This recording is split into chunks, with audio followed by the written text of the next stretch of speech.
عن ابی ہریرہ قال قال رسول اللہ صلی اللہ علیہ وسلم اذا کان اول لیلۃ من شہر رمضان صفدت الشیاطین و مردت الجن۔ ابو ہریرہ رضی اللہ عنہ کی روایت ہے کہ رسول اللہ صلی اللہ علیہ وسلم نے فرمایا کہ جب رمضان کی پہلی رات آ جاتی ہے، اذا کان اول لیلۃ من شہر رمضان، یعنی جب رمضان کی ابتدا ہوتی ہے تو اسی وقت سے شیاطین کو بیڑیوں میں جکڑ دیا جاتا ہے اور جو سرکش جن ہیں ان پر بھی پابندی لگا دی جاتی ہے۔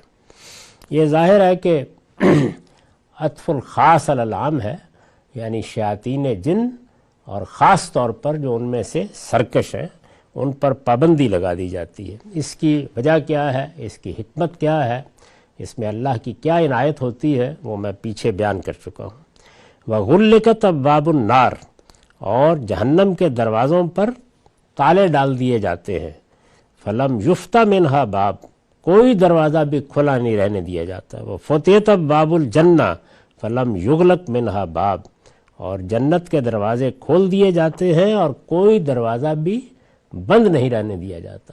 یہ ظاہر ہے بہت خوبصورت تعبیریں ہیں کہ گویا اس مہینے میں یا جب روزے شروع ہو جاتے ہیں تو اللہ تعالیٰ کی طرف سے جو غضب یا مواخذے کا پہلو ہے وہ بالکل پس پشت ڈال دیا جاتا ہے، بندوں کو بس جنت کی طرف بلایا جاتا ہے، اللہ کی رحمت جوش میں آتی ہے، اس کی عنایات ہوتی ہیں۔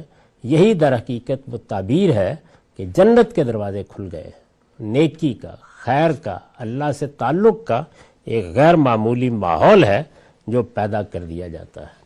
یہی چیز ہے جو اس سے پیچھے بھی بیان ہوئی ہے، رحمت کے دروازے، جنت کے دروازے، اللہ کی عنایتوں کے دروازے کھلتے ہیں۔ یہ میں اس سے پہلے عرض کر چکا ہوں اور تفصیل کے ساتھ بتا چکا ہوں کہ اللہ تعالیٰ نے انسان کے ضعف کا لحاظ کرتے ہوئے یہ دن یا اوقات مقرر کیے ہیں جن میں اس کی عنایتیں ہوتی ہیں، جن میں شیاطین کو بھی روکا جاتا ہے اور جن میں ایک عام رغبت خیر کی طرف پیدا کی جاتی ہے تاکہ بندے اس امتحان میں کامیاب ہوں اور اپنے لیے اعلیٰ درجات حاصل کر لیں۔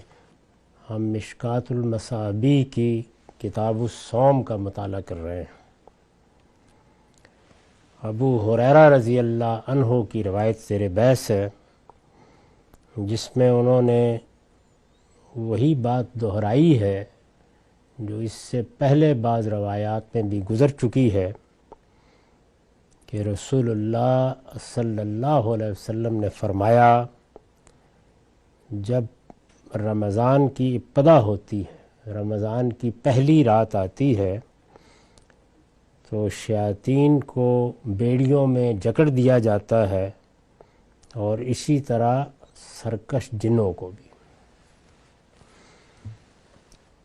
اس کے بارے میں عرض کر چکا ہوں کہ ہم جب کسی برائی کا ارتکاب کرتے ہیں تو اس کے محرکات میں سب سے بڑی چیز تو ہمارے باطن میں شر کی طرف میلان ہے، یعنی انسان کی فطرت اس طرح بنائی گئی ہے کہ وہ خیر و شر کا شعور لے کر پیدا ہوتا ہے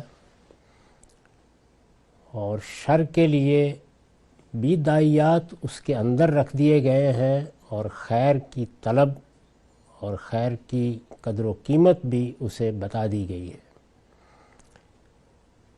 وہ اپنے ان باطنی محرکات کے تحت جس میں اس کی خواہشیں، اس کی رغبتیں، اس کی امنگیں، اس کی آرزوئیں، اس کے مفادات سب کردار ادا کرتے ہیں۔ شر کا انتخاب بھی کرتا ہے اور اگر اپنی عقل کی پیروی کرے، اپنے آپ کو قاعدے میں رکھے تو خیر کی طرف بھی بڑھتا ہے۔ یہ چیز تو رمضان ہو یا عام مہینے اسی طرح رہتی ہے۔ چنانچہ رمضان میں بھی ایمان اگر باطن میں موجود ہے، اس صورت میں بھی غلطیاں، کوتاہیاں اور خرابیاں انسان سے سرزد ہوتی ہیں۔ دوسری چیز انسان کا وہ ماحول ہے جس میں وہ زندگی بسر کرتا ہے، اس کے بیوی بچے ہیں، گرد و پیش کے لوگ ہیں، دوست احباب ہیں، بحیثیت مجموعی جس سماج کا وہ فرد ہے۔ اسی طرح اب تو عالمی سطح پر جو کچھ ماحول میسر ہے وہ سب اثر انداز ہوتا ہے۔ لیکن اس کے ساتھ اللہ تعالیٰ نے قرآن مجید میں یہ بتایا ہے کہ ابلیس کو بھی اس کی مہلت دی گئی ہے کہ وہ اپنا ایک جتھا بنائے اور قیامت تک لوگوں کے دلوں میں وسوسے ڈالے اور ان کو گمراہ کرنے کی کوشش کرے، ان کو شر کی طرف بلائے، انہیں خیر سے ہٹانے کی صحیح کرے۔ بس یہ آخری چیز ہے جس کے بارے میں فرمایا کہ اس پر پابندی لگا دی جاتی ہے، یعنی رمضان میں جو اللہ تعالیٰ اپنے بندوں پر رحمت فرماتے ہیں وہ یہ ہے۔ باقی جہاں تک محرکات کا تعلق ہے اس میں اپنے باطن کو بھی انسان نے کنٹرول کرنا ہے اور اپنا ماحول بھی اس نے بہتر بنا کے رکھنا ہے اگر وہ اپنے آپ کو برائیوں سے بچانا چاہتا ہے۔ یہ بات میں اس سے پہلے عرض کر چکا، لیکن لوگ کسی خاص موقع ہی پر چونکہ سن رہے ہوتے ہیں تو میں نے اس کی مزید وضاحت کر دی۔ اس کے بعد یہ فرمایا تھا کہ اللہ تعالیٰ کی رحمت ہی رحمت اس مہینے میں ہوتی ہے، یعنی اللہ تعالیٰ فرماتے ہیں کہ میں نے تو جہنم کے دروازے بند کر دیے ہیں، کوئی دروازہ کھلا رہنے نہیں دیا۔ میں نہیں چاہتا کہ اس مہینے میں کسی ایک بندے کے لیے بھی کوئی ایسا معاملہ ہو۔ جنت کی طلب، جنت کی خواہش، یہ اگر تمہارے اندر موجود ہے تو تمہارے لیے جنت کے دروازے کھلے ہوئے ہیں۔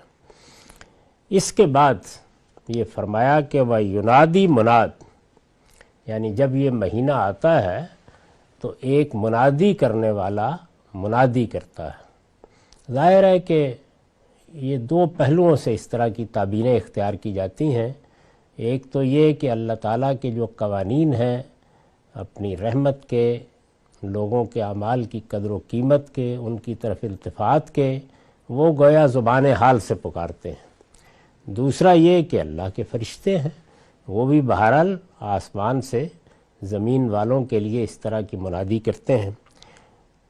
تو ایک منادی کرنے والا منادی کرتا ہے، وہ کیا کہتا ہے؟ یا باغی الخیر اقبل و یا باغی الشر اکثر، یعنی اے وہ شخص یا اے وہ لوگو کہ جو خیر کے طالب ہو، آگے بڑھو، یہ مہینہ تمہارے لیے بڑی رحمت اور بڑی قدر و قیمت کا مہینہ ہے۔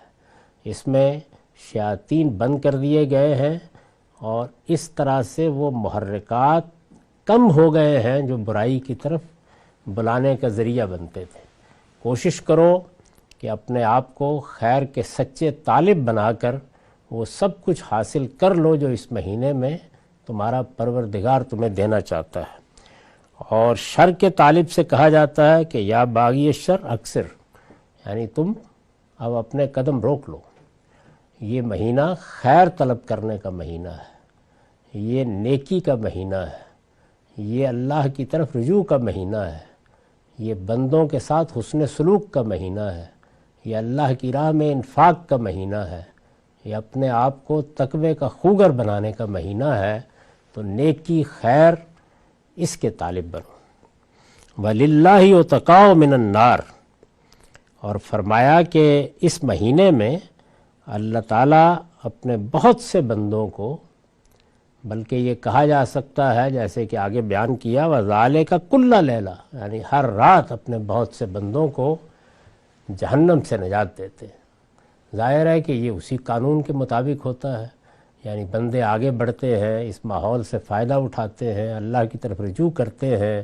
اس میں چونکہ شیاطین کی اور خاص طور پر جنات کے شیاطین کی در اندازی روک دی جاتی ہے، تو اللہ تعالیٰ توفیق دیتا ہے، وہ نیکی اور خیر کا راستہ اختیار کرتے ہیں اور اس طرح اپنی توبہ، اپنے استغفار، اپنے رجوع کے نتیجے میں جہنم سے بچ جاتے ہیں۔ یعنی انسان جو کچھ بھی اعمال کر رہا ہوتا ہے، نیکی کے، خیر کے، یا برائیاں اس سے مرتکب ہو رہی ہوتی ہیں، اس کے لحاظ سے جنت اور جہنم کا جو اس کے لیے ایک کھاتہ کھولا ہوا ہے اس میں وہ درج ہو رہی ہوتی ہیں چیزیں۔ اور بعض موقعوں کے اوپر ایسا ہوتا ہے کہ یہ لگتا ہے کہ برائی کا غلبہ ہو رہا ہے، بعض موقعوں کے اوپر نیکی کا کسر جبر ہو رہا ہوتا ہے۔ تو اس مہینے میں نیکی غلبہ پا لیتی ہے اور بہت سے گناہ معاف ہوتے ہیں، اللہ تعالیٰ کی طرف رجوع کا موقع ملتا ہے، نتیجے کے طور پر آگ سے رہائی بھی ملتی ہے۔ اور وَذَالِكَ كُلَّ لَيْلَةٍ، اور یہ ہر رات ہوتا ہے۔